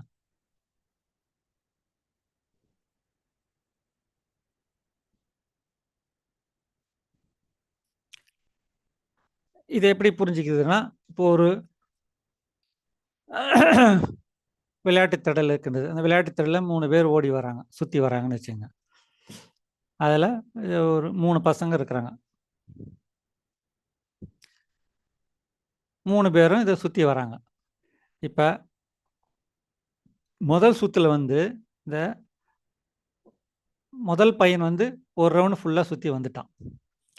2வது பையன் வந்து ஒரு ரவுண்டு சுற்றி வந்துட்டு இந்த முதல் பையனோட ஒரு அடி பின்னால் நிற்கிறான். இந்த முதல் பையன் சுற்றி ஒரு சுத்தம் முடிக்கும்போது இவன் வந்து கொஞ்சம் வேகம் குறைஞ்சதுனால, இவனுடைய வேகம் கொஞ்சம் குறைவாக இருக்கிறதுனால ஒரு அடி 2 அடி பின்னாலே நிற்கிறான். அவன் வரல, இவன் வரத்துக்குள்ள. அதே இது இந்த 3வது பையனை பார்த்தீங்கன்னா, இவன் வந்து இவங்கெல்லாம் ஒரு ரவுண்டு சுற்றி வரத்துக்குள்ள இவன் வந்து இன்னும் 15 20 அடி பின்னால் நிற்கிறான். இன்னும் முடியல. இவன் இந்த சுத்தம் முடிக்கிறதுக்கு இன்னும் 15 20 அடி இருக்கு. அப்படி இருக்கும்போது இது பார்த்தீங்கன்னா, இவன் பின்னால் இருக்கிற மாதிரியும், இவன் ரொம்ப பின்னால் இருக்கிற மாதிரியும் தெரியும். அதே இது இன்னும் 2 ரவுண்டு சுற்றி வந்த பிறகு பார்த்தீங்கன்னா, இந்த முதல் பையன் கரெக்டாக 2 ரவுண்டு முடிக்கும்போது, இந்த 2வது பையன் இன்னும் 2 3 அடி பின்னால் இருப்பான். ஏன்னா முதல் ரவுண்டில் ஒரு அடி பின்னால் இருந்தானா, அடுத்த சுற்றுலையும் இன்னொரு 1 அடி பின்னால் போகும்போது இப்போ 2 அடி பின்னால் போயிடுவான். பின்னால் நிற்பான். முடிக்கிறதுக்கு அந்த சுற்றம் முடிக்கக்கூடிய அளவுக்கு வந்து அவனுக்கு 2 அடி இன்னும் குறைவாக இருக்கும். அதே இது 3வது பையன் வந்து ஏற்கனவே 10 13 அடி பின்னால் இருக்கிறவன் 2வது சுற்றிலும் இன்னொரு 13 அடி பின்னால் தான் இருப்பான். அப்போ மொத்தம் 26 அடி பின்னால் இருப்பான். அப்போ ரொம்ப பின்னால் இருக்கிற மாதிரி தெரியும். இந்த மாதிரியே பார்க்கும்போது அவர் 10 ரவுண்டுக்கு ஆன பிறகு பார்த்தீங்கன்னா, முதல் பையனும் 3வது பையனும் ஒரே நேரத்தில் வந்து முடிச்சுப்பாங்க. 10 ரவுண்டு முடியும்போது அந்த 2 பேரும் ஒரே இடத்துக்கு நிற்பாங்க. ஆனால் முதல் பையன் கரெக்டாக 10 ரவுண்டு முடிச்சிட்டான். ஆனால் 3வது பையன் 10 ரவுண்டும் பண்ணல. அவன் 7 ரவுண்டோ 8 ரவுண்டோ தான் பண்ணியிருப்பான். அவன் கொஞ்சம் கொஞ்சமாக அவனுடைய வேகம் குறைஞ்சதுனால அவனுடைய சுற்று வந்து எண்ணிக்கை வந்து அந்த நேரத்தில் வந்து இவன் 10 முடிக்கும்போது இவன் 8 தான் முடிச்சிருப்பான். 8ஓ 7ஓ முடிச்சிருப்பான். அதாவது 2வது பையன் வந்து 10 ரவுண்டு முடிக்கிறதுக்கு கொஞ்சம் கம்மியாக இருக்கும். அந்த மாதிரி இருக்கும். இப்போ இந்த மாதிரி வித்தியாசம், வேகத்தினுடைய வித்தியாசத்தினால உங்களுக்கு வேறுபாடு தெரியும். இதுதான் வந்து நம்ம பின்னோக்கி போகிறாங்கன்னு சில இடத்துல படிச்சிருப்போம். கிரகங்கள் பின்னோக்கி போகின்றன. பின்னோக்கி போகிறது கிடையாது. எல்லா கிரகங்களும் முன்னோக்கி தான் சுற்றி வருகின்றது. இப்போ நம்ம இந்த படத்தில் பார்த்த மாதிரி வேகத்தினுடைய வித்தியாசத்தினால இந்த இந்த நம்பர் 1 பையன் சொல்கிறோம் பாருங்க, இவன் தான் வந்து காலச்சக்கரம். காலச்சக்கரம் வந்து எப்பவும் கரெக்டாக சுற்றும். ஆனால் மற்ற கிரகங்கள் வந்து அதனுடைய சுற்று வந்து வேறுபடும், அதனுடைய வேகத்துக்கு ஏற்ற மாதிரி. அந்த காலச்சக்கரத்தை நம்ம ஒப்பிட்டு பார்க்கும்போது இந்த கிரகங்கள் பின்தங்கி இருக்கிறதுனால அது பின்னோக்கி செல்கின்றது அப்படின்ற மாதிரி நம்மளுக்கு ஒரு தோற்றம் ஏற்படுகின்றது. இப்போ நம்ம பார்த்த இந்த இரவு பகல் கிரகணங்கள், சந்திர கிரகணம், சூரிய கிரகணம் எப்படி இதுன்றதை பற்றிய விளக்கத்தை வந்து ஒரு 3D மாடல் மூலியமாக பக்தி வேதாந்த வித்யாபீட்டில் அவங்க வந்து அதை ஒரு 3D மாடல் பண்ணி அதன் மூலியமாக எல்லா இடத்துலையும் அவங்க விளக்கம் சொல்லிக்கொண்டு வருகின்றார்கள். அதனுடைய பகுதியை வந்து நம்ம இப்போ பார்க்கலாம். அதன் மூலிமா நம்மளுக்கு இன்னும் கொஞ்சம் தெளிவு ஏற்படும் நம்மளுடைய புரிதலில். இந்த படத்தில் பார்த்தீங்கன்னா நம்ம சொன்ன இந்த தட்டு தான் பூமண்டலன்றது. இந்த தட்டு அது வந்து ஒரு சாய்ந்த வடிவத்தில் இருக்கின்றது. அதாவது ஒரு தாம்பாள தட்டு கவுத்து போட்டிங்கன்னா எப்படி இருக்குமோ அந்த மாதிரி பார்த்தீங்கன்னா உங்களுக்கு புரியும். இப்போ எப்படி வந்து இந்த தட்டு இப்படி சரிந்த பகுதி மாதிரி இருக்கின்றதோ அந்த இந்த ஜம்பு தீப்புன்றது நடுவில் இந்த மேருமலைக்கு பக்கத்தில் இருக்கிறது. அங்கே தான் நம்முடைய பூமி இருக்கின்றது. இதனுடைய அளவுகள் வந்து உங்களுக்கு கரெக்டாக இருக்காது. ஆனால் நம்மளுக்கு புரியறதுக்காக இது இந்த மாதிரி அவங்க மாடல் செஞ்சுருக்கிறாங்க. ஏன்னா இந்த இடத்துல பூமி இருக்கிறது வந்து சின்ன ஒரு புள்ளி மாதிரி தான் இருக்கும் அவ்வளோ பெரிய இடத்துல. நம்மளுக்கு புரியறதுக்காக நம்ம இங்கே பெருசாக கொஞ்சம் காட்டியிருக்கிறாங்க. இப்போ இந்த பூமண்டலத்தினுடைய இந்த இதனுடைய அடிப்பகுதியில் தான் மற்ற கீழே இருக்கிற பாதாள உலகங்கள் இருக்கின்றன. இதுக்கு இந்த பூமியிலேருந்து மேலே சூரியன் இங்கே இருக்கிறார். இது சூரியன். இந்த சூரியனுக்கும் பூமிக்கு நடுவில் இருக்கிற இந்த இடைப்பட்ட பகுதியில் இந்த தட்டு பகுதி சரிவாக இருக்குது. இதுக்கு மேலே வந்து இந்த காலச்சக்கரன்றது இருக்கின்றது. அது வந்து சூட்சமானது. நம்மளுக்கு புரியறதுக்காக நம்மளுக்கு இந்த மாதிரி தட்டு மாதிரி இங்கே வச்சுருக்கிறாங்க. இந்த காலச்சக்கரம் இயங்கி கொண்டிருக்கின்றது. இந்த காலச்சக்கரத்துக்கும் இந்த சூரிய தேவனுக்கும் இந்த பூமண்டலத்துக்கு நடுவில் இருக்கிற இடத்துல தான் இந்த ராகு கேது. இது பார்த்தீங்கன்னா தெரியும் உங்களுக்கு. கொஞ்சம் கிட்டத்தில் பார்த்தீங்கன்னா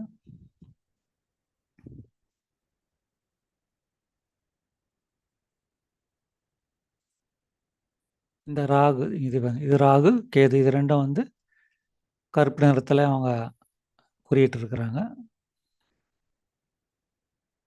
ஏன்னா இரண்டுமே வந்து மனிதனுடைய வாழ்க்கையில் வந்து கெடுதல்களை செய்வதனால இந்த கருப்பு நிறத்தில் இங்கே அவங்க அதை சுட்டி காட்டுறாங்க. இந்த பூமி மண்டலத்துக்கு கீழே தான் வந்து மற்ற பாதாள உலகங்கள்லாம் இருக்கின்றன.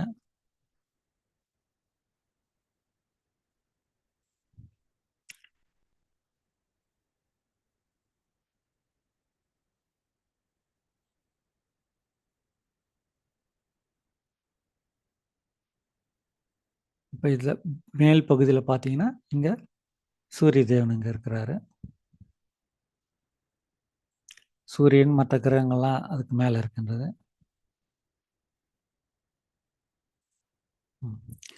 இது சூரிய தேவன்.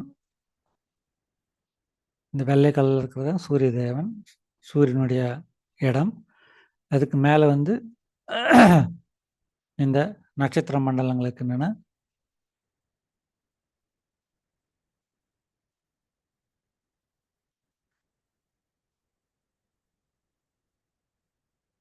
அதுக்கு மேலே வந்து இந்த நட்சத்திர மண்டலத்துக்கு மேலே வெள்ளி மற்ற கிரகங்கள் இருக்கின்றன. வெள்ளி, புதன், புதன் வெள்ளை, இந்த வெள்ளை கலரில் காமிச்சிருக்கிறாங்க. ஏன்னா நிலவு வந்து வெள்ளை கலர், நிலவு புதனும் வெள்ளை கலர். ஏன்னா புதனுடைய புதன் வந்து நிலவினுடைய மகன்றதுனால இங்கே வெள்ளி இருக்குது மஞ்சள் கலரில். இது வந்து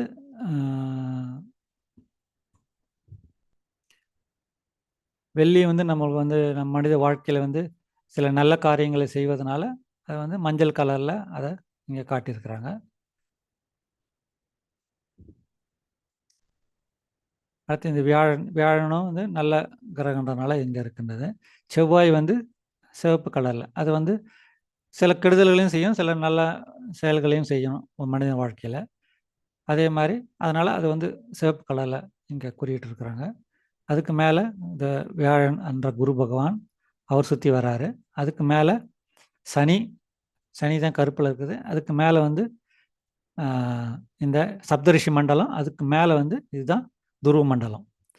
துருவ மண்டலத்துக்கு மேலே தான் வந்து மற்ற 4 கிரகங்கள், ஜனலோகம், தப்பலோகம், சத்தியலோகம்லாம் மற்றதெல்லாம் அதுக்கு மேலே இருக்குது.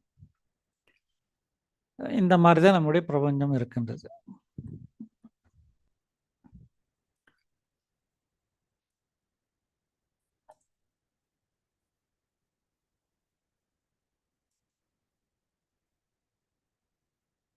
இப்போ எப்படி இரவு பகல் ஏற்படுன்றது இதை வந்து இந்த மாடல் மூலயமா அதில் அவங்க விளக்குறாங்க. எப்படின்னா, இப்போ இது பூமியில் இந்தியா வந்து நம்மளுக்கு இப்போ தெரியுது. இது தெற்கு நோக்கி இப்போ இருக்குதுன்னும் போது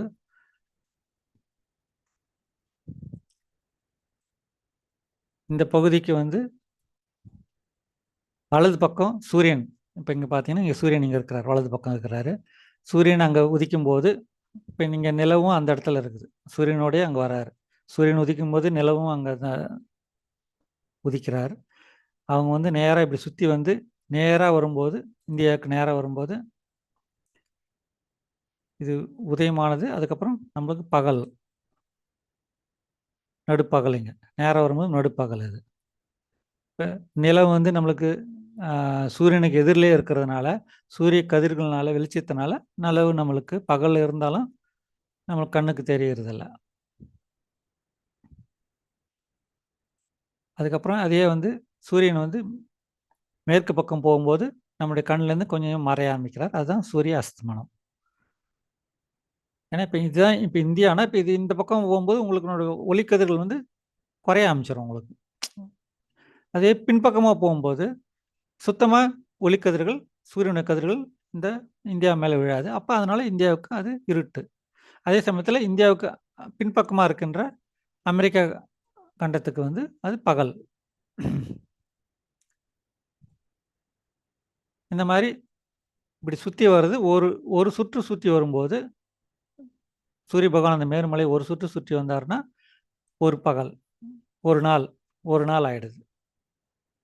இந்த மாதிரி ஒவ்வொரு சுற்றும் சுற்றி வரும்போது நாம் பார்த்தோம்ல, அந்த விளையாட்டு திடலில் வந்து ஒரு பையன் வேகமாக ஓடுறான், ஒரு பையன் மெதுவாக போகிறான்னு. அந்த மாதிரி நிலவு வந்து கொஞ்சம் மெதுவாக சுற்றி வர்றதுனால அது பின்தங்கி இருக்கிற மாதிரி தோன்றும். இது அந்த காலச்சக்கரத்தில் வந்து இதை பிரித்து காட்டியிருக்கிறாங்க. ஒவ்வொரு ராசியும் எப்படி இருக்கின்றது, அதுக்கு மேலே வந்து இந்த நட்சத்திரத்தினுடைய அமைப்பு. தனுசு ராசி, தனுசு ராசியில் எப்படி மூல நட்சத்திரம், பூராடம் உத்திராடம் நட்சத்திரம்லாம் இருக்கின்றது.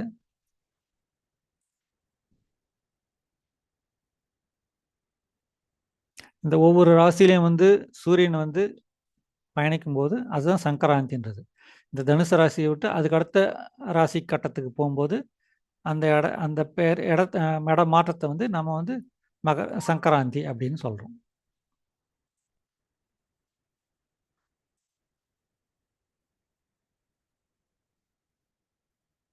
இப்படி இந்த ராசி கட்டத்தில் ஒரு ராசிலேருந்து இந்த ராசியை முடித்து அடுத்த ராசிக்கு போகிறதுக்கு வந்து சூரிய தேவனுக்கு வந்து 30 நாள் ஆகுது. அவர் 30 சுற்றி சுற்றி வரும்போது இந்த ராசி கட்டத்தை அவர் கடந்துருவார்.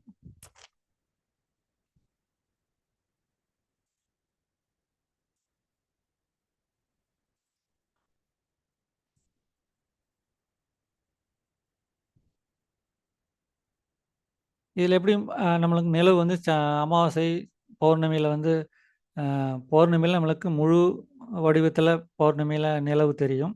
அதே சமயத்தில் அமாவாசையில் சுத்தமாக நம்ம கண்ணுக்கு தெரியாது. இது இடைப்பட்ட நேரத்தில் வந்து கால அளவில் வந்து சூரியனுடைய இது சந்திரன் வந்து பிறை நிலாவிலேருந்து முழு நிலவு வர வரைக்கும் வேறு வேறு அளவில் பகுதியில் நம்மளுக்கு வெளிச்சத்தை தருவார். அதை வந்து இந்த சுற்றி வர அந்த பாதையின் மூலியமாக அதை புரிந்து கொள்ள முடியும். ஏன்னா முதல்ல 2 பேருமே ஒரே நேர்கோட்டில் இருந்தாலும், ஒரு சுற்று வரும்போது, நிலா வந்து ஒரு பகுதி ஒரு 13 டிகிரி பின்னால தங்கிடும்.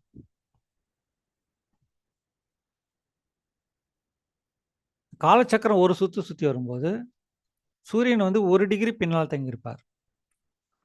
அதே நிலா வந்து 13 டிகிரி பின்னால தங்கியிருப்பார். அந்த ஒரு சுற்று முடியிற நேரத்தில. இந்த மாரி 30 நாள் வரும்போது, அவர் 30 டிகிரி தள்ளி போயிடுவார் சூரியன். அதே இது நிலா வந்து 30 இன்ட்டு 13 டிகிரி போட்டீங்கன்னா, எவ்வளோ வருமோ அந்த அளவுக்கு பின்னால நின்னுடுவார். முன்ன தான் சுத்தி வராங்க. அவங்க வளப்பிறந்த இடமா தான் சுத்தி வராங்க. ஆனாலும் அவங்க வந்து அந்த காலச்சக்கரத்தினுடைய சுழற்சிக்கு கம்பேர் பண்ணும்போது, அத அவங்க வந்து பின்தோங்கி நிக்கிறாங்க அப்படின்ற மாரி தெரியும். அதனால தான் நம்மளுக்கு வந்து அ நிலா வந்து முழுசா தெரியறதோ, இல்ல குறைவா தெரியறதோ, அதன் மூலியமா தான் நம்மளுக்கு தெரியுது. இப்ப இதில பார்த்தீங்கன்னா, இப்ப ஒரே நேர்கோட்டுல இருக்கும்போது, சுத்தமா நிலா நம்மளுக்கு தெரியாது.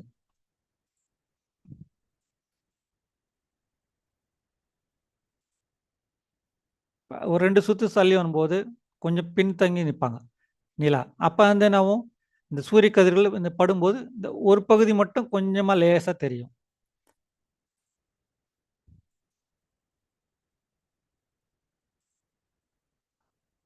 அதே இது அடுத்த சுத்து வரும்போது, இந்த கேப் வந்து 2 பேருக்கும் இருக்கிற கேப் கொஞ்சம் கொஞ்சமா அதிகமாகும்.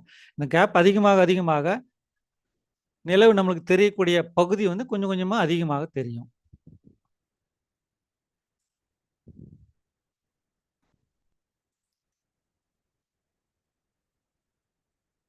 இப்ப அடுத்தது பாருங்க. இன்னும் 2, 3 சுத்து சுத்தம் பிறகு.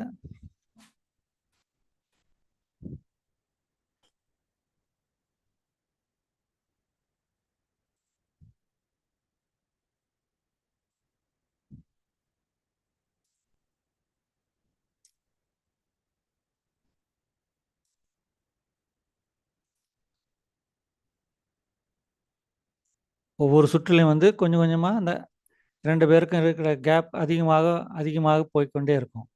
அந்த மாரி போறதுனால கொஞ்சம் கொஞ்சமா அதிகமாக பகுதி நமக்கு நிலவினுடைய அதிகமான பகுதி நம்மளுக்கு கண்ணுக்கு புலப்பட ஆரம்பிக்கும்.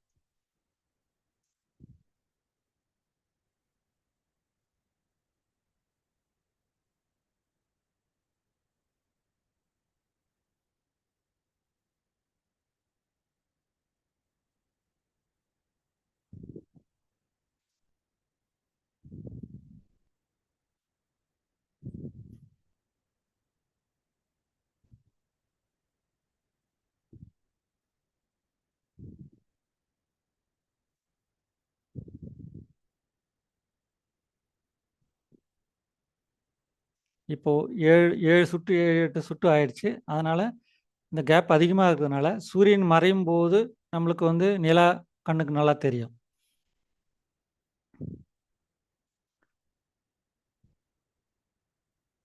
ஏன்னா இப்ப அவங்க 2 பேருக்கும் இடைவெளி வந்து 90 டிகிரி கிட்ட இருக்கின்றது.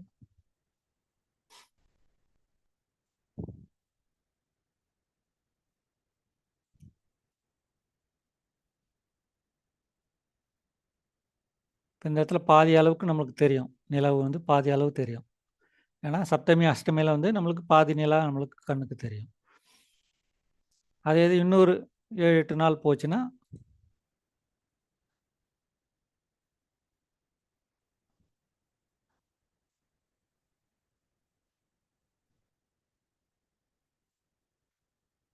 இப்ப பாருங்க. இப்ப 13, 14 நாள் முடிஞ்சு, அடுத்து பௌர்ணமி வரும்போது,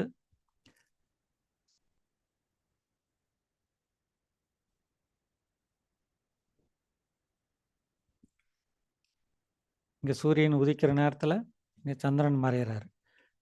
அந்த சமயத்தில் தான் பௌர்ணமி சமயத்தில் தான் வந்து உங்களுக்கு சூரியன் உதிக்கும் போது நிலவு மறையும், நிலவு தோன்றும் போது சூரியன் மறையும், அந்த மாதிரி வரும்.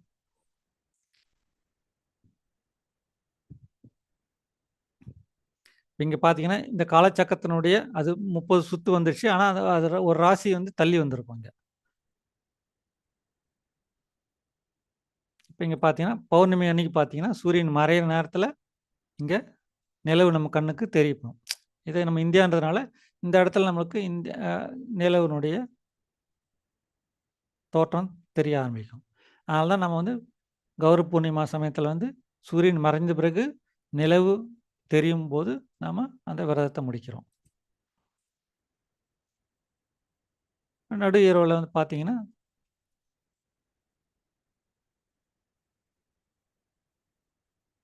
நடு இரவு வரும்போது நம்மளுக்கு நிலவு முழுதாக நல்லா தெரியும்.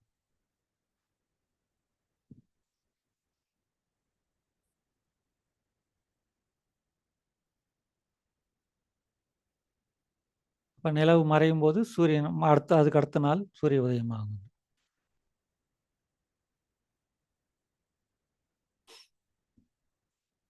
இதே மாதிரி அடுத்து ஒரு 15 நாள் போச்சுன்னா உங்களுக்கு வந்து இரண்டும் ஒரே நேர்கோட்டில் வர ஆரம்பிச்சிடும், சூரியனும் நிலவும்.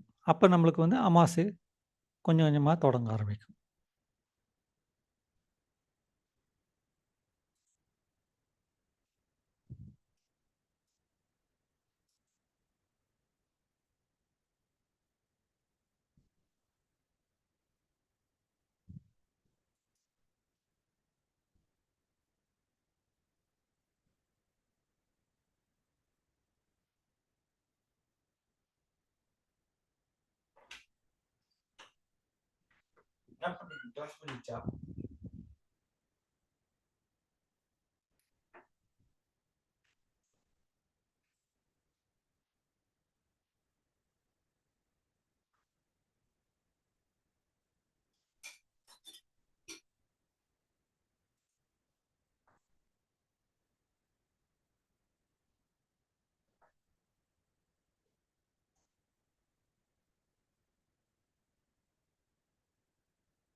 அமாவாசை சமயத்தில் பார்த்தீங்கன்னா பாருங்கள், கீழே இருக்கிற அந்த ராகு கேதுவும் ஒரே அந்த கோட்டில் வர மாதிரி இருக்கும்.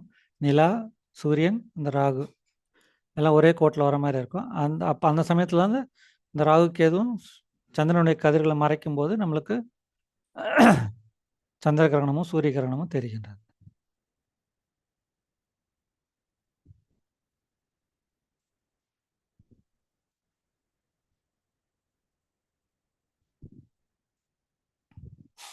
இப்போ பார்த்தீங்கன்னா இங்கே பாருங்க,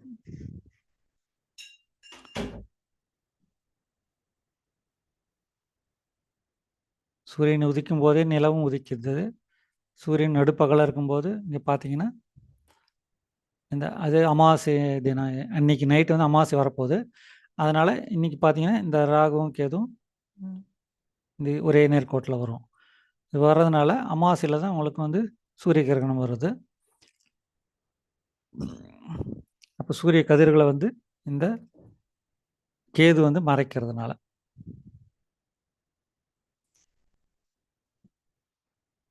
இந்த மாதிரி சுற்றி சுற்றி வரும்போது ஒவ்வொரு ராசியும் தள்ளி தள்ளி போகும். அதுதான் அந்த ராசியை கடந்து போகுதுன்னு சொல்கிறேன்.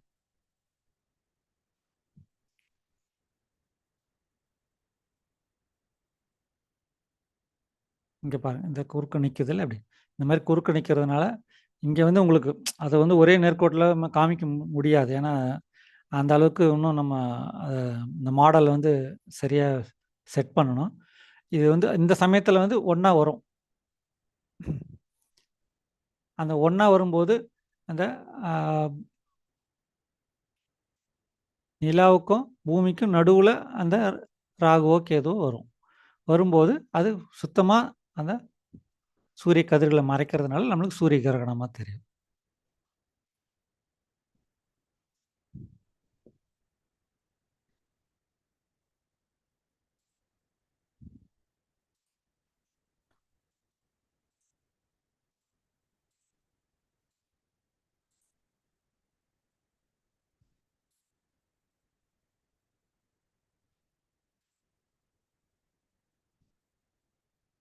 இதே வந்து அவங்க வந்து ஒரு சிமுலேஷன் மாடல்லையும் காட்டியிருக்கிறாங்க. பக்தி வேதாந்த வித்யாபீடு வந்து அதில் இருக்கிற பக்தர்கள் வந்து பல ஆராய்ச்சிகள் செய்து சில சிமுலேஷன் மாடல்லையும் உருவாக்கியிருக்கிறாங்க.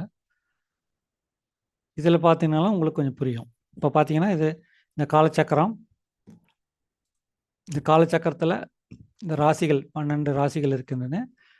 இந்த இந்த இதில் வந்து நட்சத்திரங்கள். இது வந்து பூமி. இங்கே வந்து சூரியன் சுற்றி வருது.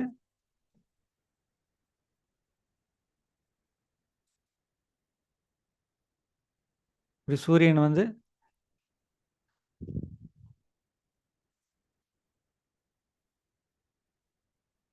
இந்த இடத்துல வரும்போது உங்களுக்கு வந்து இது நடுப்பகல். இங்கே முழு வெளிச்சம் இங்கே தெரியும், சூரியனுடைய வெளிச்சம். அது சூரியன் வந்து மேற்கு பக்கம் போகும்போது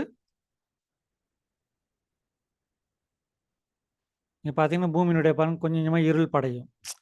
இந்த நேர் பக்கத்தில் இந்தியா பக்கத்தில் வந்து இருள் ஸ்டார்ட் ஆகிடும். அப்போ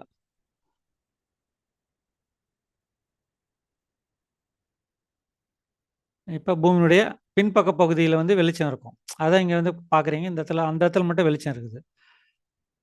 இது முழு வட்டம். இங்கே இந்த வட்டம் அப்படியே தான் இங்கே இருக்குது. இது சுத்தலை, இது அப்படியே தான் இருக்குது. சந்திரன் இது சூரியனை சுற்றி வரும்போது அதனுடைய வெளிச்சம் எங்கே படுதோ அந்த பகுதி மட்டும் உங்களுக்கு இங்கே தெரியுது. அந்த மாதிரி இங்கே காமிக்கிறாங்க உங்களுக்கு.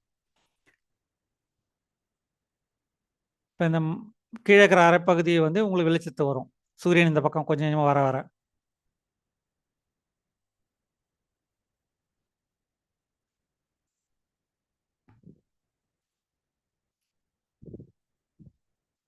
இதே மாதிரி தான் ஒவ்வொரு மாதமும் வருஷமும் எல்லாமே.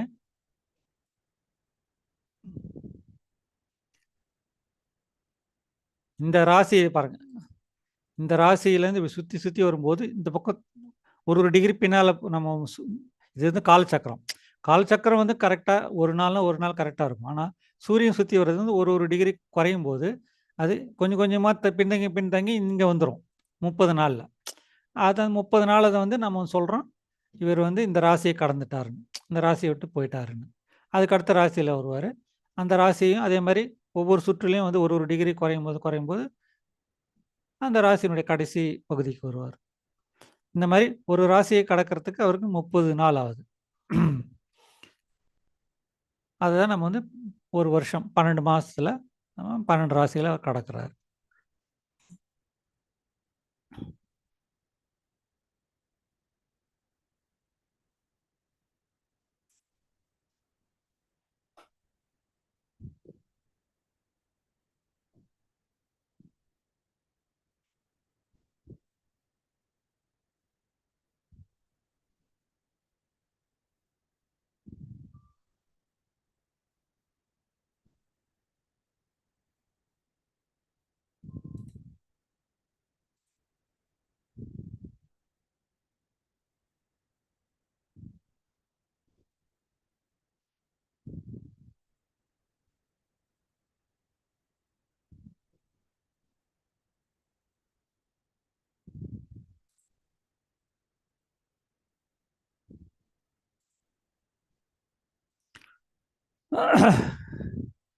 இப்போ உங்களுக்கு எதனா சந்தேகங்கள் கேள்விகள் இருந்தால் கேட்கலாம்.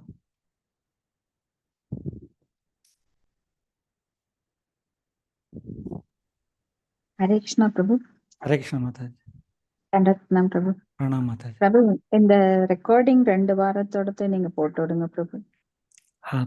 போன வாரம் ஆயிடுச்சு, நான் மறந்துட்டேன்னு நினைக்கிறேன். ரெக்கார்ட் பண்ணவே இல்லை.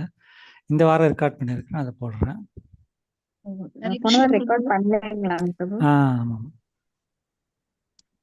ஹரே கிருஷ்ணா பிரபு. ஹரே கிருஷ்ண மாதாஜி. தண்டவத் பிரணாம் பிரபு. பிரபு இந்த நம்ம பாடியில 7 சக்கரம் இருக்குதல்ல, அது எப்படி பிரபு? அதுதான் அந்த 7 சக்கரத்தின் வழியாக தான் அந்த பிராணசக்தி மேலையும் கீழையும் போகுது.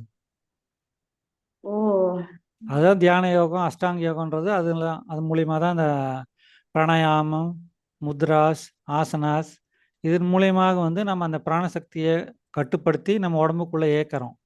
அதன் மூலயமா நம்மளுக்கு பல சக்திகள் கிடைக்கும். அதே மாதிரி தான் இந்த பிரபஞ்சமும் இருக்குது. இந்த பிரபஞ்சமும் இந்த பிராணசக்தினால தான் இயங்குது. நீங்க பார்த்தீங்கன்னா, முக்கியமானது வந்து மகத்தத்துவத்திலிருந்து பிரதானத்திலேருந்து மகத்தத்துவம் வரும். கிளர்ச்சி அடைந்த பிரதானம் தான் மகத்தத்துவம். அந்த மகத்தத்துவத்திலேருந்து 3 சக்தி வரும். ஞானசக்தி, கிரியாசக்தி, திரவிய சக்தி. அந்த கிரியாசக்தின்றது வந்து பிராணம். அந்த பிராணம் தான் இந்த முழு பிரபஞ்சத்தையும் கண்ட்ரோல்ல வச்சிருக்கு. அந்த நான் பிராணசக்தி இது தான் வந்து அந்த பிராணசக்தி சொல்லுங்க. தான் பிரபஞ்சம் முழுவதும் இருக்குது. அந்த பிராணசக்தி தான் நம்ம உடம்புலயும் இருக்குது. அந்த பிராணசக்தி இருந்தா தான் நம்மளால உடம்ப இயக்க முடியும். அத நம்ம சொல்லும்போது சில பேர் சொல்லுவாங்க, "என் பிராணன வாங்காத" அப்படின்னு. ஏன்னா அந்த அளவுக்கு அவங்க டயர்ட் ஆயிட்டாங்கன்னா, அவங்களால ஒரு வேலை செயல செய்ய முடியாது. நாம சுவாசிக்கிற காற்று, நீர் இதுலேருந்து நம்மளுக்கு பிராணசக்தி கிடைக்குது. பிரபஞ்சத்தில இருக்கிற சக்தி நம்மளுக்கு பிராணசக்தி நம்ம உடம்புக்குள்ள வருது. அததான் இந்த தியான யோகம், அஷ்டாங்க யோகத்தில வந்து அவங்க கண்ட்ரோல் பண்ணி, அவங்களால அந்த சித்திகள எல்லாம் அடைய முடியுது. இதுதான் நம்ம வந்து துருவ கதையிலயும், சரித்திரத்திலும் படிச்சிருப்போம். அவரு தியானம் பண்ணும்போது, அவருடைய பிராணசக்திய கட்டுப்படுத்தி, அதுக்கப்புறம் இந்த அண்டத்தில இருக்கிற பிராணசக்தியையும் கட்டுப்படுத்தக்கூடிய அளவுக்கு அவருக்கு அந்த சக்தி கிடைக்குது. அந்த சமயத்தில தான் மற்ற தேவர்கள் எல்லாம் வந்து ஆ பயந்து போயிடுறாங்க. அவங்களால ஏங்க முடியறதில்ல. ஏன்னா அவங்களுடைய பிராணசக்தி எல்லாத்தையும் இவர் கட்டுப்படுத்தி கண்ட்ரோல்ல கொண்டு வந்ததுனால. அதுக்கப்புறம் தான் அவரு பகவான் வந்து அவர் காட்சி தர்றாரு. அதனால தான் இந்த பிராணசக்தி தான் பிரபஞ்சத்தில இருக்கிற சக்தி தான் நம்ம உடம்புலயும் இருக்குன்றது சொல்றதுக்காக நான் அந்த படத்த காமிச்சேன். பிரபு இதுக்கு ஆத்மாக்கு ஒண்ணும் சம்பந்தம் இல்லையா பிரபுங்க? ஆத்மா இருக்கிற வரைக்கும் தான் அந்த பிராணம் வேலை செய்யும் உடம்புல. ஏன்னா ஆத்மா தான் அத இயக்குறது. ஆத்மா இல்லன்னா அந்த பிராணசக்தி ஒண்ணும் பண்ண முடியாது. அந்த பிராணசக்தி உடம்ப விட்டு வெளிய போயிடும். அதான் நம்ம இறந்துட்ட பிறகு சொல்லுவோம், பிராணம் போயிடுச்சுன்றோம். ஆக்சுவலா அந்த பிராணமும் போயிடுது, ஆத்மாவும் வெளிய போயிடும். ஆத்மா போன உடனே பிராணமும் போயிடும் வெளிய. நம்ம கர்மத்துக்கும் இதுக்கெல்லாம் சம்பந்தமே இல்லையா பிரபு? நம்ம நிறைய கர்மம் வந்து கர்மம் செய்யறது வந்து நம்மளுடைய உடல், நம்மளுக்கு எந்த மாதிரியான உடல் வடிவமைப்பு கிடைக்குதோ அது வந்து நம்மளுடைய கர்மங்களுடைய அடிப்படையினால. மனித உடலோ, விலங்கு உடலோ, மிருக உடலோ, தேவர்கள் உடலோ அது வந்து நம்மளுடைய கர்மங்களுடைய அடிப்படையில கிடைக்கும். சரிங்க பிரபு.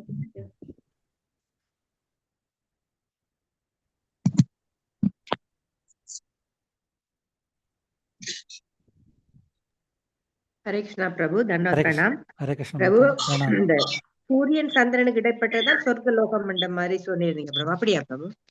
சூரியனுக்கும் பூமிக்கும் இடைப்பட்ட பகுதி. சந்திரன் இல்லையா? சந்திரன் சூரியனுக்கும் கிடையாது. சூரியன்ல இருந்து உங்களுக்கு அதுக்கப்புறம் சொர்க்கலோகம் ஸ்டார்ட் ஆயிடுதுல்ல. சூரியனுக்கும் சூரியனுக்கும் இந்த பூமண்டலத்தினுடைய அடிப்பகுதி, பூமண்டலத்தின் அடிப்பகுதி இடப்பட்டதான் சொர்க்க அந்த லோகம். இடைப்பட்ட அந்த இடைவெளி இருக்குதுல்ல, அது அந்தரிக்ஷான்னு. அந்தரிக்ஷா இல்லைன்னா புவர்லோகா. இப்போ நீங்க பார்த்தீங்கன்னா புவர் சுவர்கான்னு சொல்லுவாங்கல்ல. பூர் வந்து பூமண்டலம், புவர்ன்றது வந்து இடைப்பட்ட பகுதி. சொர்க்கலோகம் வந்து சூரியன்ல இருந்து சூரியன் நிலாவுக்கு மேல இருக்கிற எல்லாமே வந்து சொர்க்கலோகம். ஓகே, நன்றி பிரபு.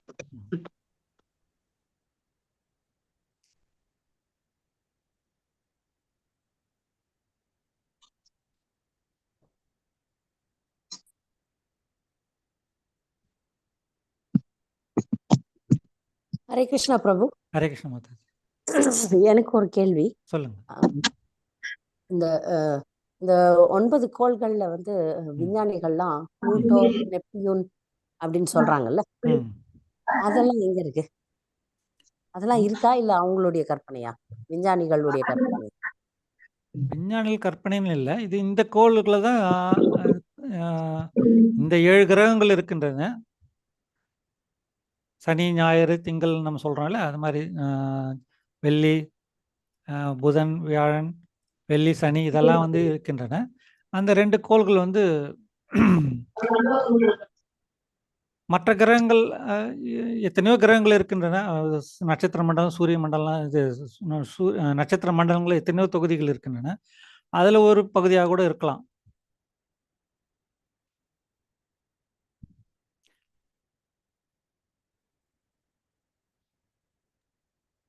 சரி பிரபு. ஹரே கிருஷ்ணா.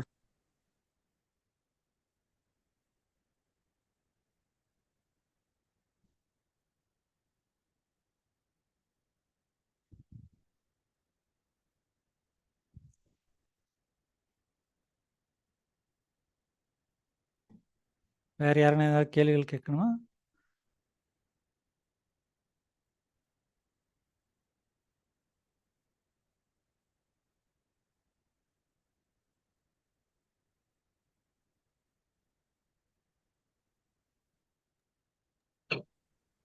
ஹரே கிருஷ்ணா பிரபு. இன்னொரு கேள்வி. ஹரே கிருஷ்ணா. இந்த பிரபஞ்ச தோற்றத்தை பற்றி நம்ம அறியறதுனுடைய மகத்துவம், முக்கியத்துவம் யாது? பிரபஞ்சம் எப்படி உருவாக்குறாரு, பகவான் எதுக்காக உருவாக்குனாரு, நமக்காக தானே உருவாக்குறான்றதை நம்ம புரிஞ்சுக்கணும்ல முதல்ல. அவர் நம்ம மேலே எவ்வளோ அன்பு செலுத்துறான்றது அதன் மூலியமாக நமக்கு புரியும். நாம் அவர் விட்டு பிரிஞ்சு வரணும்னு நினச்சா கூட அவர் நம்மளை அப்படியே விட்டுல. எப்படின்னா போங்க நம்ம விட்டு பிரிஞ்சு என்னை விட்டு பிரிஞ்சு போகணும்னு விடல. பிரிஞ்சு போனாலும் அந்த இடத்துல நாம் எப்படி இருக்கணுன்றதுக்காக வசதிகளை எல்லாம் அவர் ஏற்படுத்தி கொடுக்குறாரு. அந்த வசதிகளை ஏற்படுத்தி கொடுக்கறதோடு இல்லாமல் இந்த நாம் வந்து அவர் பிரிஞ்சு இருக்கிறதுனால உண்மையான சந்தோஷத்தை அடைய முடியாதுன்றதையும் விளக்குறார். அதை விளக்குறதோடு இல்லாமல் அவருடைய சக்திகளை பற்றியும் அப்போ தான் நம்மளுக்கு புரியும். இப்போ இந்த இவ்வளோ அண்டங்களையும் கோள்களையும் அவர் உருவாக்கி அதில் நம்மளை இருக்க வைக்கும்போது அதனுடைய செயல்களெல்லாம் பார்த்து நம்ம வந்து வியப்படையும் போது நம்மளுடைய பகவானுடைய சக்தி எப்பேற்பட்டது, மகத்தானதுன்றதையும் அதன் மூலியமாக நம்ம புரிஞ்சிக்க முடியும். இப்பேற்பட்ட சக்தி வாய்ந்தவரை விட்டுட்டு நாம் ஏன் இங்கே வந்தோன்றது அப்போ தான் நாம் கொஞ்சமாவது யோசனை பண்ணுவோம். அதன் மூலியமாக நாம் திரும்பியும் பகவான்கிட்ட போய் சேரணும், பகவான் தாமத்தை நம்ம போய் அடையணுன்ற எண்ணம் நம்மளுக்கு வரும். அதை தான் அவர் பல அவதாரங்கள் மூலமாகவும் பல ரிஷிகள் மூலமாகவும் பல குருக்களையும் அனுப்பி நம்மளுக்கு போதனை செய்கிறார். அப்படி செய்யும்போது இந்த பிரபஞ்சம் எப்படி தோன்றுதுன்ற பற்றியும் நம்மளுக்கு விளக்கும் போது நம்மளுக்கு அதனுடைய உண்மையான நோக்கம் என்னன்றது புரியும்.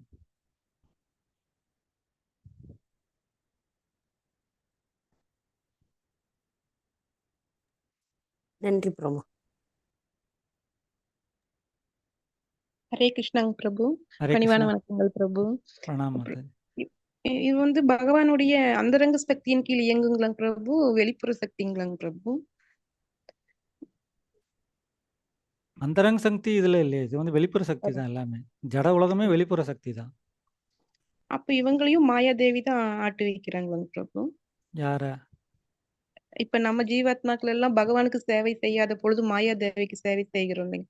அப்ப இந்த 12 ராசிகள், இந்த 9 கோள்கள் இப்படி எல்லாம் இவங்களோட அதிபதிகள் இவங்க எல்லாருமே மாயாக்கு கீழே இருக்கிறாங்களாங்க பிரபு? மாயா கீழே இருக்கிறாங்கன்னு இல்லை, அவங்க இந்த உலகத்தை இயக்கிறதுக்கு அவங்கள நியமிச்சிருக்கிறாரு. மாயாதேவியும் ஒன்று இருக்கிறாங்க, அவங்க கூட இவங்க அவங்களோட அசிஸ்டன்ட் மாதிரி நீங்க வச்சுக்கலாம். சரி சரிங்க பிரபு.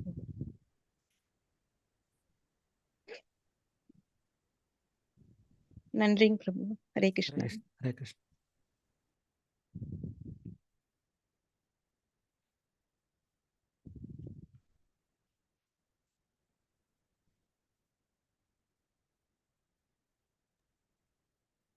ஹரே கிருஷ்ணா பிரபு. ஹரே கிருஷ்ணா மாதாஜி. எனக்கு ஒண்ணும் இந்த இதுல நீங்க காமிச்சே இல்லையா, அதுல ஒண்ணுமே இந்த சவுண்ட் எனக்கு இந்த இது டவர் இல்லாதனால ஒண்ணுமே எனக்கு விழலை. அதனால என்ன கேள்வி கேட்கறதுன்னு எனக்கு புரியல. நீங்க எல்லாம் காமிச்சேன், எல்லாம் பார்த்தேன், ஆனா அந்த சவுண்ட் இல்லாதனால எந்த எந்த பாயிண்ட்ல இருந்து சமைக்கிறேங்கிறது எனக்கு புரியல. அடுத்த கிளாஸ்ல எப்பான்னு காமிக்கிறது பாத்துக்கிறேன். சரி சரி. சாந்தா மாதாச்சி பேசுறேன். தெரியுதா? தெரியுது. சௌக்கியமா இருக்கல பிரபு? பையன் என்ன பண்றான்? நல்லா இருக்கிறான். சரிம்மா. இப்ப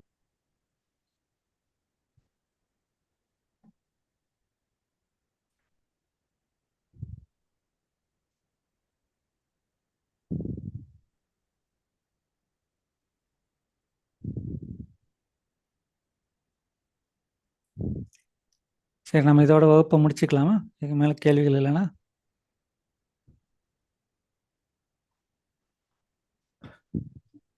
வாஞ்சா கல்பதர்பிஷ கிருபா சிந்துபியவிச்ச பதிதானாம் பாவனேபியோ வைஷ்ணவேபியோ நமோ நமः. நமோ நம. அனந்த கோட்டி வைஷ்ணவ விருந்தேக்கு ஜெய். ஹரே கிருஷ்ணா. ஹரே கிருஷ்ணா. ஹரே கிருஷ்ணா பிரபு, ரொம்ப ஹரே நன்றிங்க கிருஷ்ணா. பிரபு. ஹரே கிருஷ்ணா. ஹரே கிருஷ்ணா பிரபு, ஹரே கிருஷ்ணா பிரபு, நன்றி. ஹரே கிருஷ்ணா. ஹரே கிருஷ்ணா. ஹரே